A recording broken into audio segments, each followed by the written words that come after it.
czereśnie. Nie wiedzieliście o tym?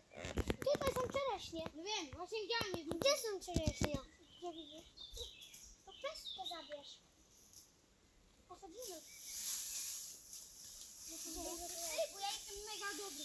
Nie, nic nie gryzę. Gdzie jest? No jeszcze nie widziała, ale nic.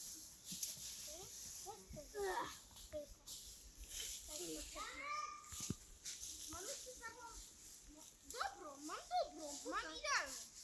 Dobra, proszę rozwal. Czekaj, jeszcze nie. Albo nie czymś to.